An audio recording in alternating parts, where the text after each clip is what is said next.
Josh, give us some thoughts on that. It's on Tuesday. They love a midweek fight in Japan, don't they? Yeah. Make it awkward for us all. But yeah, great fight. Super Bantamweight, WBC, WBO titles on the line. Go, Josh. What? Give us some thoughts. Give us a prediction as well. It's a fight that, at least from what I've been seeing as far as online buzz, a lot of people are looking forward to. At least some of the true boxing fans, or at least those who just like the great stylistic matchups. We have the monster Inoue taking on Stephen Fulton, cool boy Steph. And it's an interesting style clash because Fulton, he has shown that he can be a very slick boxer when he needs to be. I like how he was able to at least derail the train of Brandon Figueroa, who to that point had been sort of an enigma, being that he was a tall, long fighter who fought the opposite of what you expected, and he really pushed a number of fighters, including Luis Neri. Or is it Luis Neri? Yeah, Mm-hmm. Neri to the edge. Am I getting that right? The Brandon Figueroa. So he had that victory. Danny Roman, that was another solid victory against a good boxer. Yeah.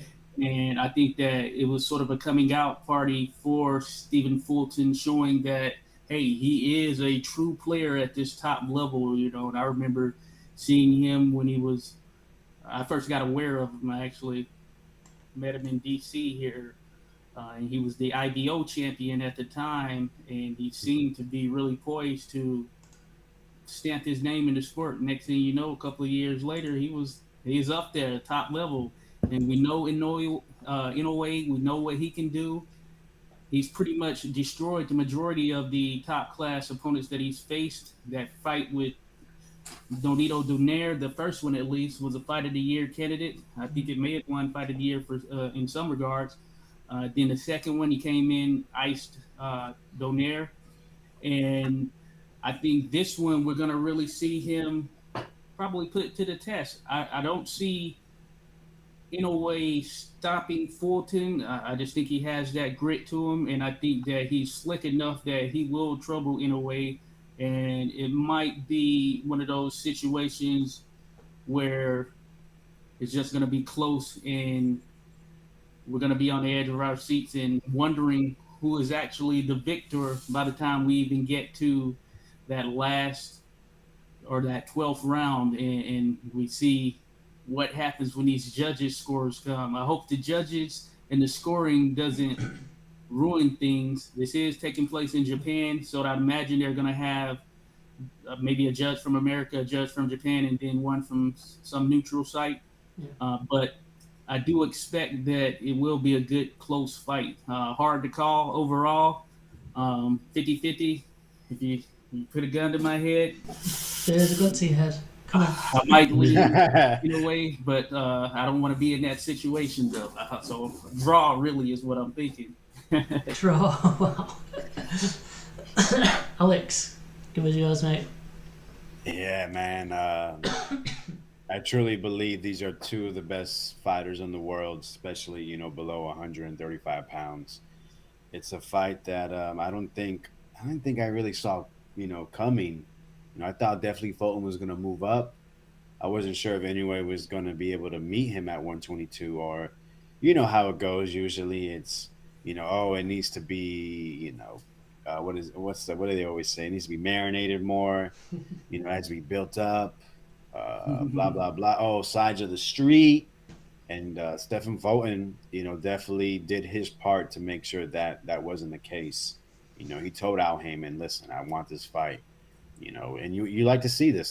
These are two fighters that have belief in themselves, that they believe they can beat this other guy, or in this case for Fulton, he could beat the monster. So I think it's going to be a great clash of styles. I'm just like Josh, man. It's like it's such a 50-50 fight. You never seen Inoue against this type of style, nor at this weight. So I'll lean Fulton just because of that. But I'm talking about 50.1% compared to Inoue 49.9%. So I can't wait. I'm gonna make sure I watch this fight. live. It'll be. We'll have to see what time it's on at and whether I can have it on while I work. But yeah, hopefully. I think I saw it 6 a.m. Eastern Standard Time in the morning, so that's probably like 11 o'clock your time. Yeah, it should be. Early start for the day right there. I'm gonna have to do it. I should be willing to work. Maybe I can skive off a little bit. Just having a quick look at the odds. Inoue is a favourite. You can get 3-1 on Stephen Fulton, which is quite interesting. I would go with those odds, to be honest. I think that the monster is a monster. I think he's a fantastic fighter, boxer, puncher. I think he will get the win, whether he wins on points or a late stoppage. I'd probably go with points on this one. I think Fulton is cagey enough just to see out the final bell. But I think, I might have a look at some of the different markets on the bet, and it might be worth putting some money on something there. I'll go with Inoue to win that one. Fun Fair. fight though, very fun fight. Can't hate on that pick. Nope, good. Undercard then, Rabisi Ramirez, we like him. He's fighting, names Simizu, a name I've not heard of. Go on, Alex, give us some thoughts on it. Rabisi's going to Japan for a title defense. Shout out to him, staying active.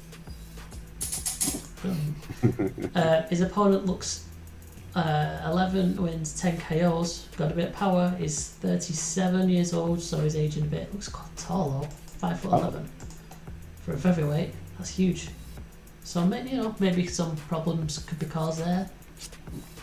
Maybe, but you'd expect Ramirez to get that job done. It's quite a big difference in height there. Josh, you got any thoughts to add to that one? Yeah, I'm not sure of the opponent. If I've seen him, I see all of his fights have taken place in Japan. I will say that Rabisi Ramirez looked brilliant against Abraham Nova. I remember that fight, and I was just thinking, hey, he is on point. And then he's looked good in the last two fights, but you can tell he's still growing somewhat. There's still some work to be done. He has a title now, so you would think the challenges are going to get tougher. But if he's in the lab, then I expect he'll continue to develop. I don't think we've seen his final form, but very promising fighter. So I'll be interested in see how he handles his opponent. And if he gets him out of there in impressive fashion, then that could mean probably a big name fight, maybe even him headlining. Yeah, he seems to have been on the cards for a while now. Hopefully he can have a bit of a breakout and be headlining on his own. It's definitely a fun fighter to watch.